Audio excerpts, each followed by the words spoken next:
The Sega Saturn was a 32-bit home console released in Japan during November of 1994. It would then show up in various Western regions the following year. Many of you out there already knew that, but what you may not know is that the Saturn had a virtually identical arcade counterpart known as the STV, or Sega Titan Video, released before the home console. It started life by bringing games to the masses in 1994 that were not exactly well known. There was Virtual Batting, which was a physical batting cage game with a screen showing the pitcher and the ball. As you may have guessed, it was only released in Japan. Then there was Waku Waku Tama and Friends. I honestly don't know what this game is about, but it was clearly aimed at young children as a sort of minigame attraction. Also in 1994 was a sit-down game called Sports Fishing, which had its own rod and reel as a controller. Those two games were also only released in Japan. A video game of any note wouldn't be released for the Titan board until 1995's Outlaws of the Lost Dynasty, a two-dimensional fighting game from Data East. After spending time in the arcade exclusively, a Saturn home version made its way out in Japan in August of 1995 called Suiko Enbu, which contained both the arcade original as well as a special mode with additional moves and gameplay tweaks. That Japanese Saturn version was then adapted for the North American market in November of 1995 as Dark Legend. This version completely strips the arcade original out and just includes the special mode. No Saturn version of the game ever released officially in PAL territories. In this episode, we are going to take a look at it, see how it plays, looks, and sounds, plus talk a bit about a follow-up that expanded the game further. I hope you guys enjoy my review of Dark Legend for the Sega Saturn.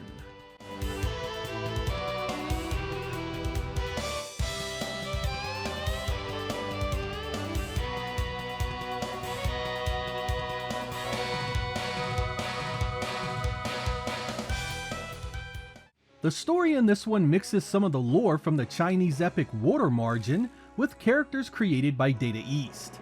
It's a time of great rebellion, and in order to deal with his strongest rivals, the Emperor devises a plan that would bring them all together in a series of epic battles that would reward the victor with unimaginable wealth and power. Enter our 11 warriors, all with their own fighting style, weapons, and reasons for being there. Much of the gameplay is built upon Data East Fighter's History series, but tweaked and upgraded in numerous ways. It uses the same 6-button layout you have come to know from Street Fighter: light, medium, heavy punches and kicks. It also uses the usual Street Fighter motions to perform the special moves, and you can dash towards your opponent by double pressing forward, as well as retreat by doing the same with back. Desperations are special moves you do when you are about to die. They do massive damage and can completely change the momentum of the battle. From there, you get a ton of inspiration from numerous fighting games that came before it. It has weapons, screen scaling, projectiles, throws, and of course taunts. It has a juggle system similar to a number of beat-em-ups. You can also jump cancel by pressing down before reaching the full height of a jump. Data East really spread its sources around to put together everything you can do here. And speaking of, there are some fairly cool options to learn with its fighting engine. While it may seem to be a weapons-based fighter that focuses entirely on that, you may be surprised to learn there is a healthy dose of unarmed finesse to uncover. During combat, your weapon has a finite amount of damage it can take while you block. Exceed the break meter at the bottom of the screen and your weapon is destroyed. You become dizzy and you lose it for the rest of the matchup.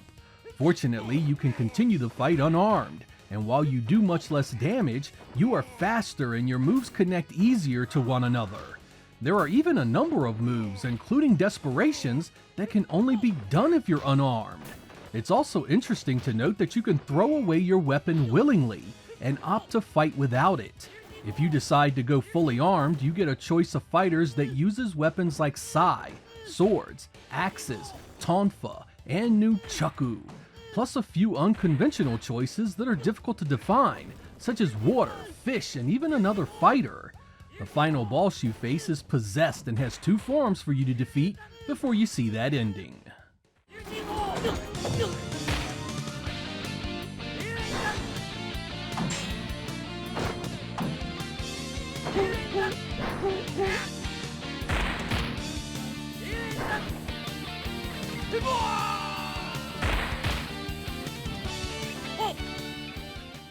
The visuals of Dark Legend are a mixed bag of uninspired backgrounds that don't have a lot of parallax or animation, to characters that don't look half bad. The stages are colorful and detailed, but there really isn't anything going on back there. Most of them are completely devoid of life, and even the nature areas lack trees or water moving, something that was a bit disappointing in a 32-bit game, even one released in 1995. On the other side of the coin, I thought the fighters had a fair amount of animation for a pre-Ramcart release. The art design on them won't win any awards compared to the better SNK and Capcom fighters, but really, that was par for the course at the time. My point is, nothing here is overly impressive, nor straight up rotten, but you get the feeling that Data East could have done a lot more than what we see in the final product. Shockingly, the original Japanese Saturn release of Suiko Enbu is absolutely marred with piss-poor performance. The game is a constant state of jittering that feels just awful, especially if played after one of the better fighters like Street Fighter Alpha 2. I'm not sure what happened between the arcade STV release and the porting to the Japanese Saturn, but this version of the game should be avoided at all costs. There's a reason it's dirt cheap on the secondhand market. Fortunately, Data East knew this and fixed most of the issues in the North American Dark Legend release. It's much smoother and plays a lot better, though you still feel it here and there. Data East knew it had royally screwed up with that first release in Japan, and decided to fix it, upgrade it, and then reissue it under the name Suiko Enbu Fuunsaiki. This is essentially the Super Turbo version of the game. Using the North American Special Mode as a base, it speeds up the gameplay incredibly with 3 new speed options. This does wonders for the performance and feels like one of those crazy Street Fighter 2 hacks that shoots the game into warp speed. It also brings in a couple of Fighters History alumni to give you even more options to play as.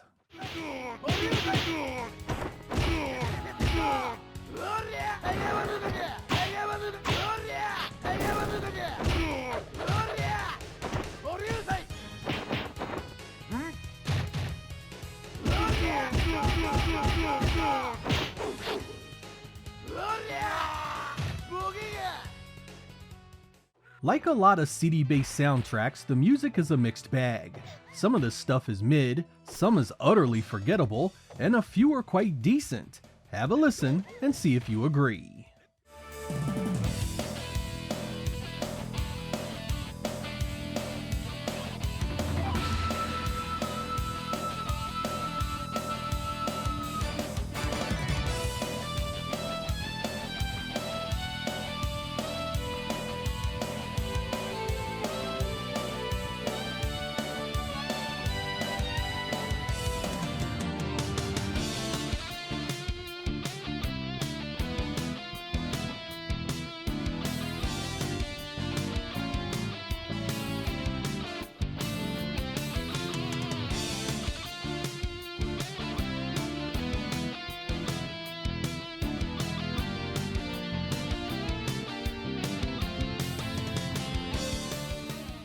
Since Data East released this in the first year of the Saturn's life, it's easy to forgive a lot of things that Dark Legend gets wrong. Those ho-hum backgrounds are easy to look past, as are the forgettable fighter designs. You can even get used to those long load times that seem to pop up far too often. The gameplay itself is a competent enough Street Fighter 2 clone that most of you should be able to pick this up and have a small bit of fun with it. You aren't gonna deep dive this sucker the way you did Samurai Showdown or Mortal Kombat, but it will give you a handful of decent play sessions nonetheless. The biggest issue I found were the differences between the regional products. You are going to want to completely stay away from that first Japanese Suiko Enbu release. That one is a mess of poor performance that does not do the source justice. The North American Dark Legend release is better in that regard, but the game still runs a bit janky, so if you have any interest at all, I'm gonna recommend you go with the second Japanese release that went under the Suiko Enbu Fuunsaiki label. That one has extra content, more options, faster gameplay, a new opening cinematic, and a new character select screen. It is the best version of the game easily, and the one you should play if you are a complete newbie or have only played one of the others. Now that you have all that information, probably the biggest question you want answered is, where does this sit in the massive roster of excellent fighting games on the Saturn? While it's well above Drek like Criticom and D3rd, it's nowhere near the excellence that Capcom and SNK released for the console. It may play similar and borrow a number of elements from those games, but it lacks the same level of depth, polish, and ultimately, playability. If there's a poster child for average fighting games from 1995, Dark Legend is it.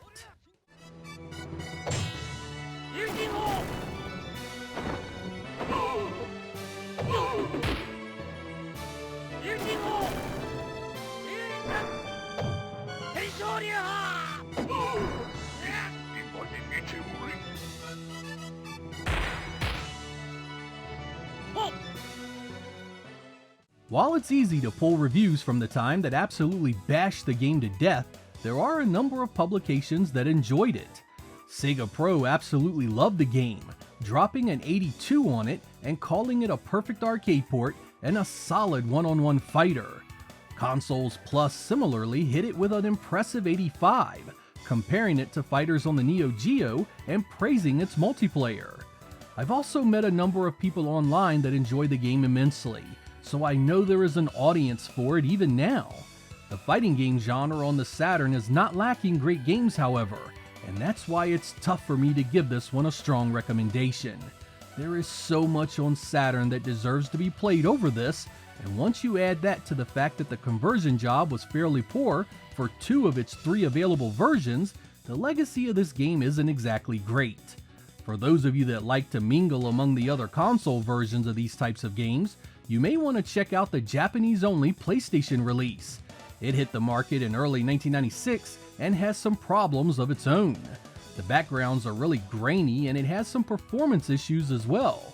It lacks the speed options of the Fuunsaiki update, so the Saturn still has the best version of this game overall. I still find it tough to recommend, but you can certainly do a lot worse. I'm Sega Lord X. Thank you guys for watching, and I will catch you next time.